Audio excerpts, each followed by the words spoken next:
There's a stone block sitting in a quarry in Pennsylvania that modern construction companies refuse to move.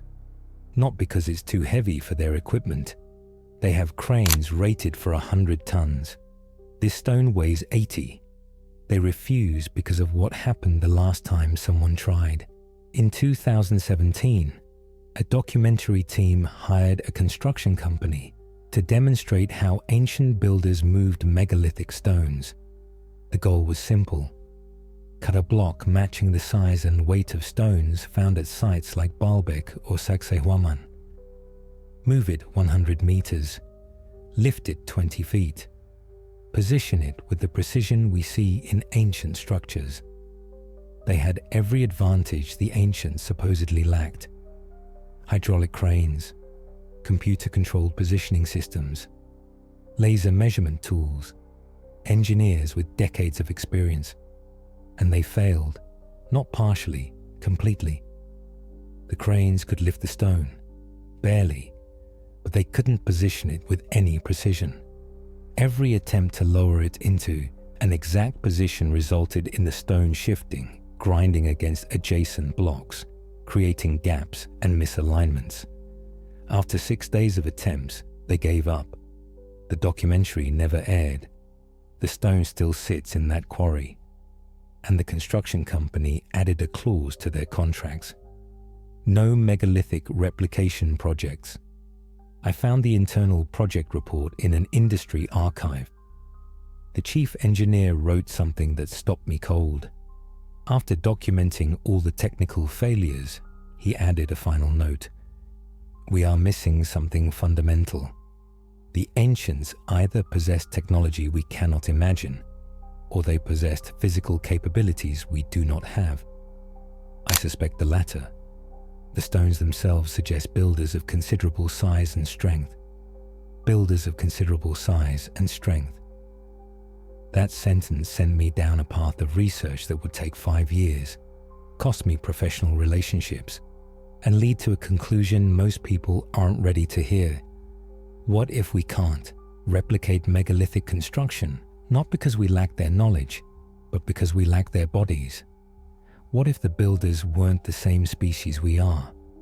What if they were giants? And what if those giants were Tartaria? Let me show you the evidence, because once you see it, you can never look at old buildings the same way again. Start with something simple. Doors. Everyone understands doors. You build a door tall enough for people to walk through comfortably. Maybe add a foot or two for clearance and aesthetics. That's architecture. That's common sense. So explain the Alexander Nevsky Cathedral in Sofia, Bulgaria. The cathedral was completed in 1912, just over 100 years ago, well within the modern era. Supposedly built by normal-sized human beings using documented construction techniques. The building is beautiful. Byzantine Revival architecture, ornate details, golden domes. Tourists visit every day. But walk up to the main entrance and something feels wrong. The doors are massive, not decorative arches above normal height doors. The actual functional doors that open and close. They're 22 feet tall. 22 feet for a door, a functional door that people use. The average human height in 1912 was about 5 feet 6 inches. Add a generous 2 feet for clearance and aesthetic proportion, and you'd build a door maybe 8 feet tall. 10 feet if you wanted it to feel grand and impressive. This door is 22 feet. Almost 3 times what human proportions would require. You could argue it's purely ceremonial, meant to inspire awe. Except the proportions are wrong for that too. When you stand in front of a door that's 22 feet tall and you're 5.5 feet tall, you don't feel awed. You feel like a child, like you're in a space built for adults and you're too small to belong there. That's the feeling. And it's everywhere in old architecture. The main hall of Alexander Nevsky has ceilings at 40 feet. The secondary corridors, the working spaces where priests and staff would have moved through daily, have 15-foot ceilings, not 40-foot ceremonial heights. 15-foot functional corridor ceilings. 15 feet is exactly what you'd need if the people using those corridors were 10 to 12 feet tall. I started measuring buildings, not as an architect appreciating aesthetic choices, as an investigator documenting evidence. Buildings constructed before 1850 across Europe, Russia, and North America, and the pattern repeated everywhere with disturbing consistency. Grand Central Terminal in New York, built 1913. Main hall windows are 40 feet tall. But here's what nobody talks about. The service corridors, the passages used by workers have 14-foot ceilings. The ticket windows, the functional workspaces where normal operations happened, have 12-foot clearances. Those aren't ceremonial spaces. Those are work areas, and they're proportioned for people significantly taller than modern humans. The Winter Palace in St. Petersburg. Construction began 1754. The grand halls have 60-foot ceilings. Yes, ceremonial and impressive. But the private chambers, the working offices, the service hallways consistently show doorways at 18 feet and corridor heights at 14 to 15 feet. Parliament Building in Budapest, completed 1904. Entry doors 20 feet tall. Committee chamber ceilings at 18 feet. Administrative offices with 12-foot door frames.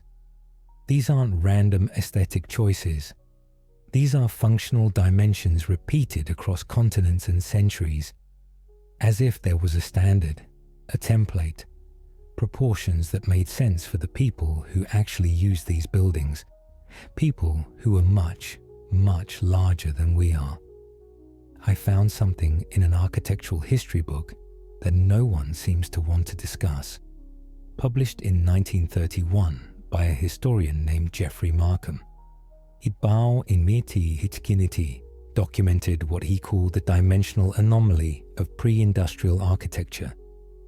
He measured hundreds of buildings across Europe and noted that functional spaces, not ceremonial halls, but actual working areas, consistently showed dimensions proportioned for human heights of 10 to 12 feet. His conclusion was careful, almost fearful. He wrote, "The builders of these structures either possessed unusual aesthetic sensibilities that caused them to waste considerable resources on unnecessarily large functional spaces, or they were designing for occupants of substantially greater stature than modern populations. I leave it to future researchers to determine which explanation is correct." The book was published once, never reprinted. Markham never published on architecture again, and the dimensional anomaly he documented has been quietly ignored for 90 years. But the buildings are still here. The doors are still 22 feet tall. The corridors still have 15-foot ceilings.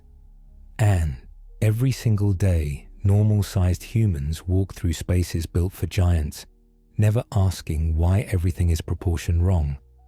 Unless it's not wrong. Unless we're wrong. Unless we're the anomaly. The smaller beings who inherited spaces built by and for a larger race.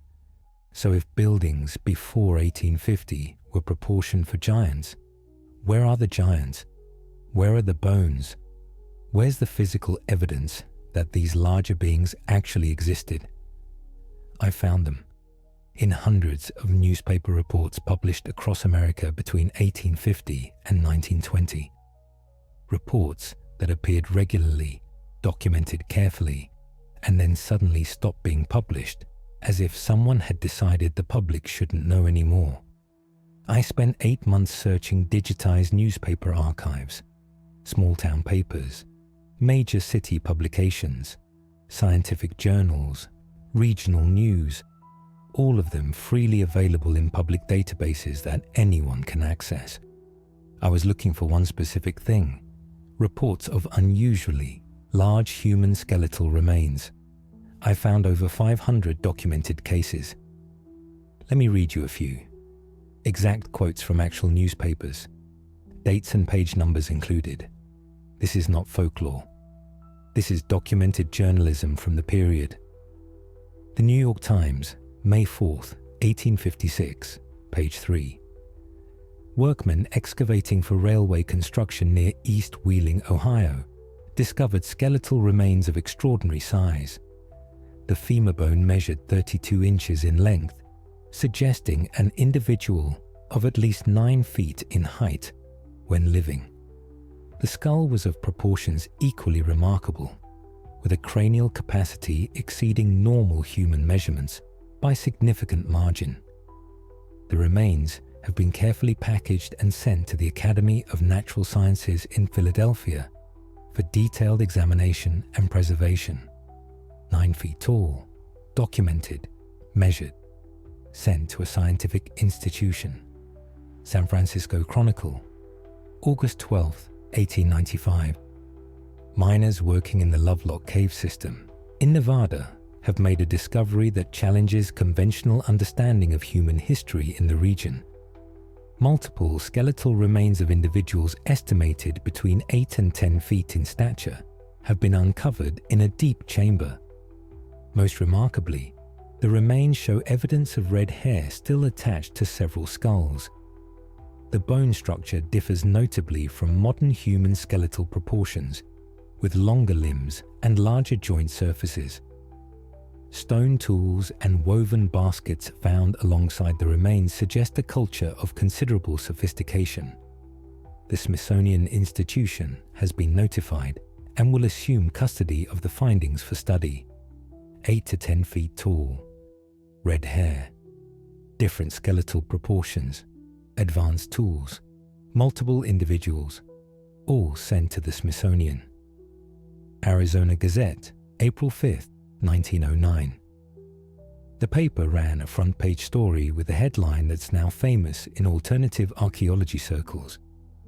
Explorations in Grand Canyon reveal evidence of ancient civilization.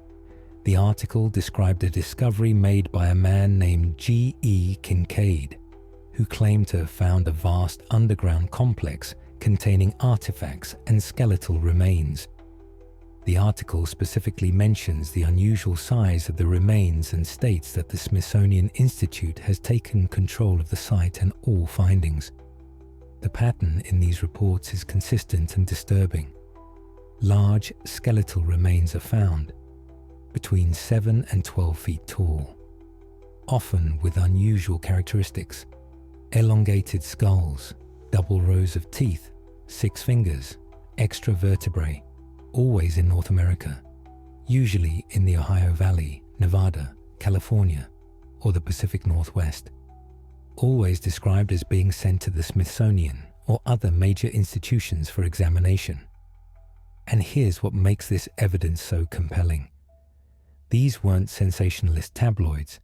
These were respected newspapers: the New York Times, the San Francisco Chronicle, regional papers documenting local discoveries with the same seriousness they reported any archaeological find. Between 1850 and 1900, reports of giant skeletal remains appear multiple times per year across the country.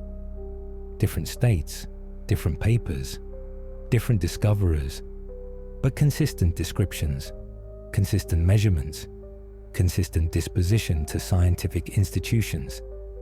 Then something changes. Around 1900, the frequency decreases. By 1920, the reports stop almost completely. Not because giant skeletons stopped being found, because newspapers stopped reporting them. A researcher named Ross Hamilton spent 30 years documenting these reports. In 2007, he published a book called A Tradition of Giants, compiling hundreds of these newspaper accounts. In his introduction, he wrote something that crystallized what I'd been noticing. The suppression wasn't subtle.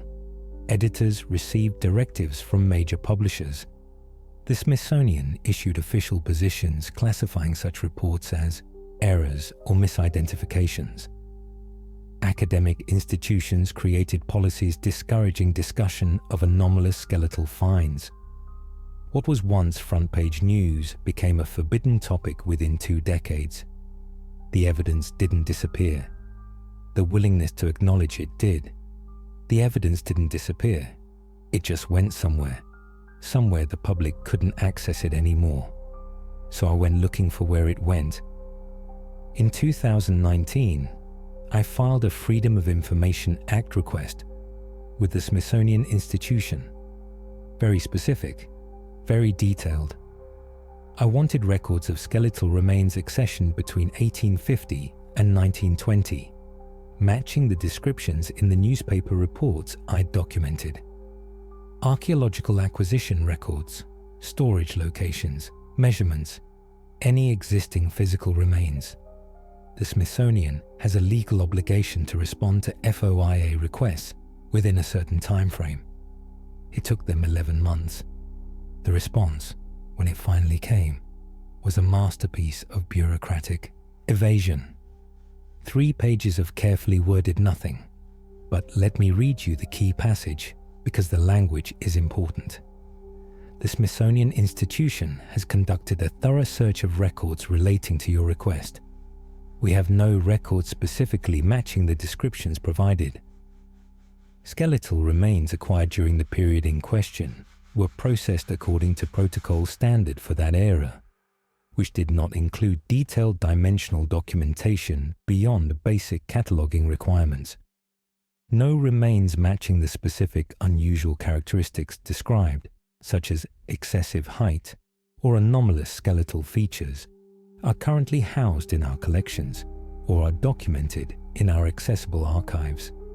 Read that carefully. They didn't say giant skeletons were never found. They said they have no records matching my descriptions. They didn't say the remains don't exist. They said they're not currently in collections and not documented in accessible archives. Currently. Accessible. Those words are doing a lot of work. The letter continues. Historical accession practices varied significantly across different time periods and different departments within the institution. Some early records may have been lost, damaged, or are stored in formats that are not readily searchable through modern database systems. The institution has undergone numerous reorganizations and collection consolidations over its history, and complete documentation for all historical acquisitions cannot be guaranteed. Cannot be guaranteed. May have been lost. Not readily searchable. This is the Smithsonian, one of the world's premier research institutions, with resources to catalogue and preserve millions of specimens. And they're telling me they can't find records of something hundreds of newspapers documented being sent to them. But here's where it gets interesting, because while the Smithsonian claims to have no records, I found records they created. The National Archives houses certain Smithsonian administrative documents, internal memos, departmental communications, things that weren't meant for public access but ended up in the archives through bureaucratic processes. And in those documents, there are references to exactly what the Smithsonian now claims doesn't exist. Smithsonian Internal Memorandum, reference number 7896-B, dated November 14, 1895. Subject line reads, Disposition of anomalous skeletal material from Western excavations. The memo discusses several acquisitions from Nevada, California, and Arizona. It specifically uses the phrase specimens of excessive dimensional proportions, requiring specialized storage considerations. The memo recommends restricted access pending scientific consensus on proper classification and interpretation. Restricted access, scientific consensus, proper classification. That's 1895, 30 years before the newspaper reports stopped. They were already deciding these finds required special handling, required restricted access, required consensus on how to interpret them before anyone could study them. Another document. Smithsonian Physical Anthropology Department Internal Note, 1923, much more direct. The note discusses what to do with skeletal material that, quote, doesn't conform to accepted models of human variation, end quote. It recommends these materials be, quote, segregated from public-facing collections and made available only to researchers with specific institutional credentials and approved research proposals, end quote. They're not denying the material exists, they're describing how to hide it. But the most damning evidence comes from a former employee. In 2014, a woman named Dr. Laura Henderson gave an interview to a magazine called Alternative Archaeology. She'd worked in the Smithsonian's Physical Anthropology Department from 1987 to 2002. 15 years inside the institution. She described storage areas in the Natural History Museum that required special clearance to access. Areas that weren't on tour routes, weren't available to most researchers. When she asked why certain storage rooms were restricted, she was told they contained materials requiring special institutional permission. On one occasion, she saw a catalogue entry in an old database system they were migrating to new software. The entry described skeletal remains from Nevada, accessioned in 1897. The catalogue included a femur length measurement of 28 inches. For context, a normal human femur is about 18 inches. 28 inches would indicate a person well over 8 feet tall. Next to the measurement was a note: restricted access, do not display, do not include in public databases, refer inquiries to department head. When she asked her supervisor about the entry, she was told it was a measurement error, a mistake made during original cataloguing. But she saw multiple similar entries during the database migration, all marked restricted, all with measurements indicating individuals of exceptional size, all with notes saying not to display or discuss. She was told these were all cataloguing errors from the 1800s, when measurement standards were less rigorous. But the measurements were consistent. The restrictions were consistent. And when the database migration was complete, none of these entries appeared in the new system. They'd been deleted, removed from the accessible record. In 1996, the Smithsonian underwent what they called a major reorganization of their biological anthropology collections. Thousands of specimens were consolidated. Storage was optimized. Materials were deaccessioned. Official reason given was space constraints and the removal of redundant specimens. A document from that reorganization leaked in 2008. It lists items approved for disposal. Most entries are exactly what you'd expect: duplicate specimens, poorly preserved materials, things with unclear provenance. But scattered through the list are entries that don't fit that pattern. Item 734, skeletal material, excessive dimensions, uncertain provenance. Approved for disposal. Item 891, cranial remains, anomalous structural features. Approved for disposal. Item 1203, partial skeleton, dimensional irregularities. Approved for disposal. These aren't descriptions of damaged or redundant materials. These are descriptions of unusual materials being deliberately removed from collections. And disposal, in institutional language, is permanent. These specimens weren't transferred to another institution, weren't returned to tribes or origin sites. They were destroyed. The Smithsonian has no records. Because they eliminated the records, they have no specimens. Because they eliminated the specimens, and they did this systematically, over decades, while telling the public that giant skeletons are myths and misidentifications. But hundreds of newspaper reports say otherwise. Internal Smithsonian documents say otherwise. Former employees say otherwise. The only people who say giant skeletons don't exist are the same institutions that made them disappear. So I had two pieces of evidence: buildings proportioned for giants, newspaper reports, and institutional documents proving giant skeletons existed. But I needed to connect this to Tartaria, to understand not just that giants existed, but where they came from and why they disappeared. I created a map, spent 2 months on it. Every newspaper report of giant skeletal remains I could find. Every building in North America showing the architectural proportions I'd been documenting. Every structure identified as Tartarian architecture. And the overlap was impossible to ignore. The highest concentration of giant skeleton discoveries in North America falls in specific regions: the Ohio River Valley, Nevada, and California, the Pacific Northwest, Arizona, and New Mexico. These are the areas where newspapers most frequently reported finds of skeletal remains between 7 and 12 feet tall.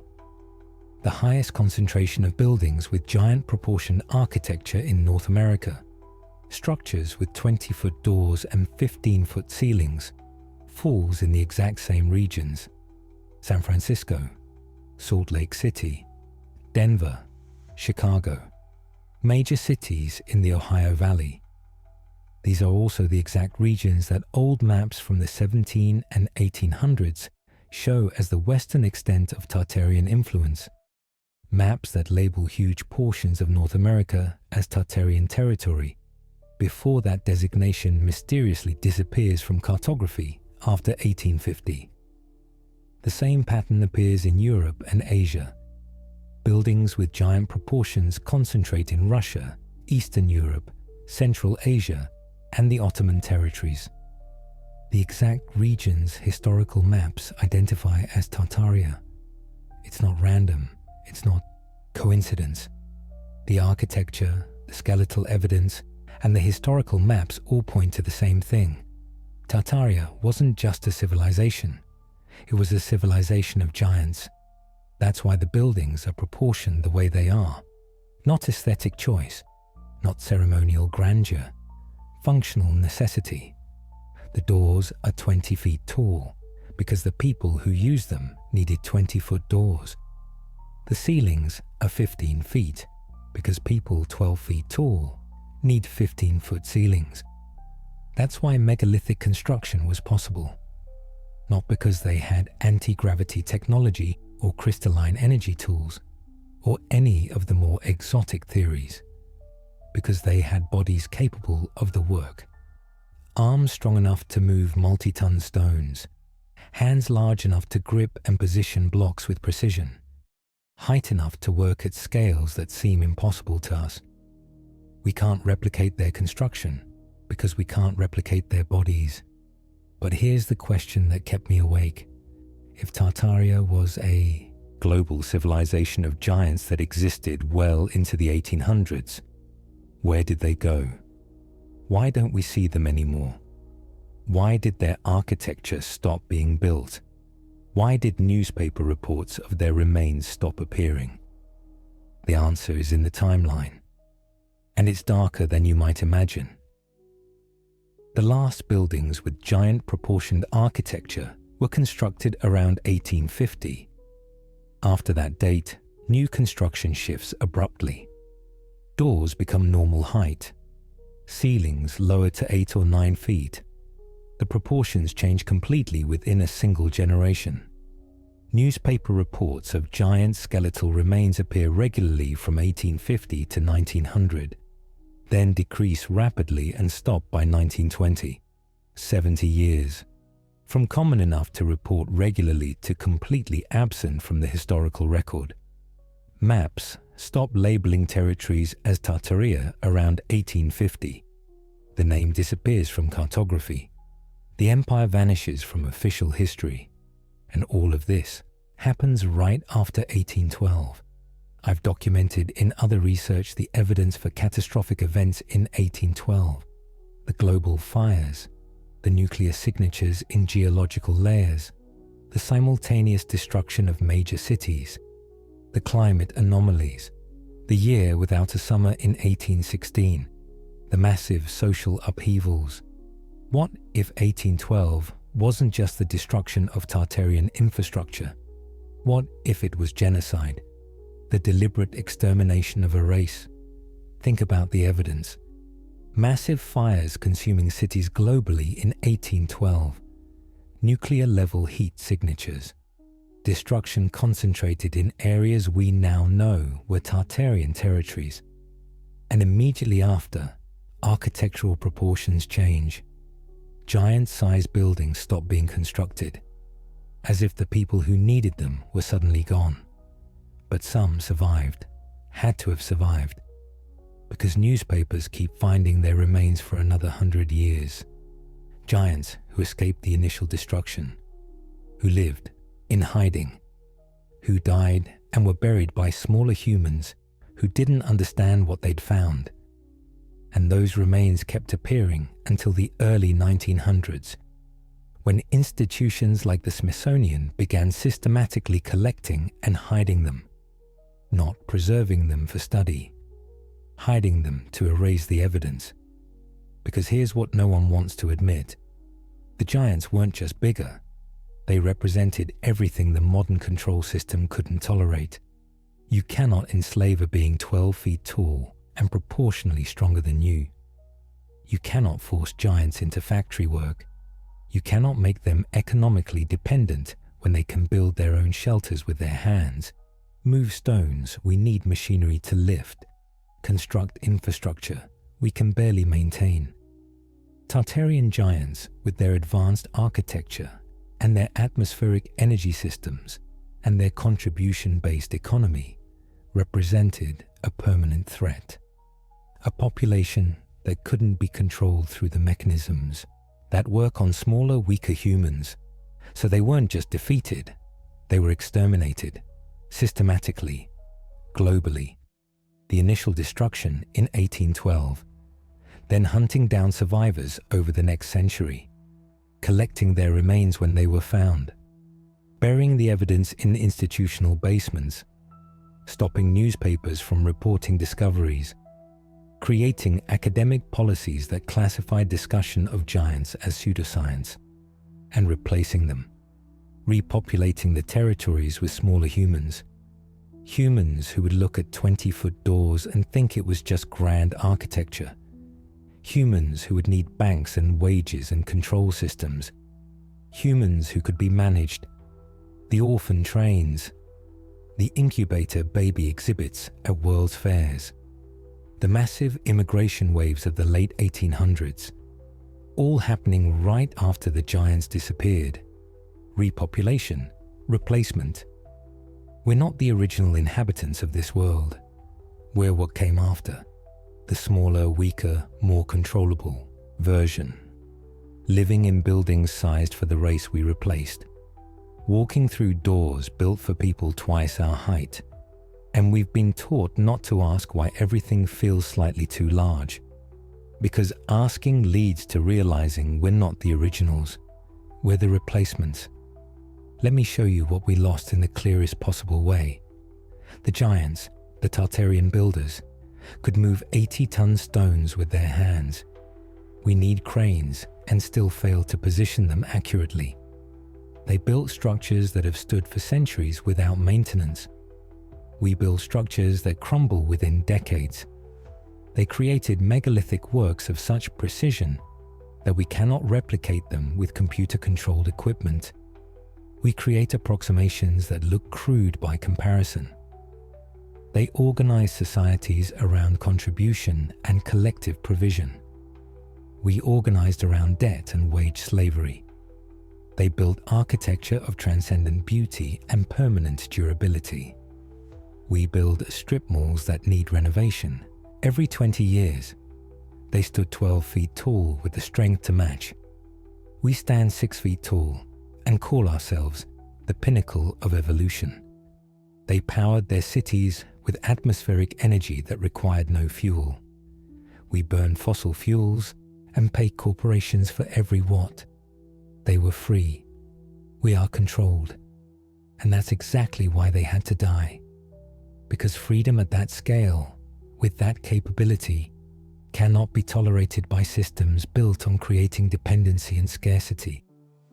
A race of giants cannot be made to fear homelessness, cannot be made to work for wages they don't need, cannot be controlled through debt because they can build their own wealth with their hands, cannot be managed through the mechanisms that keep smaller humans compliant.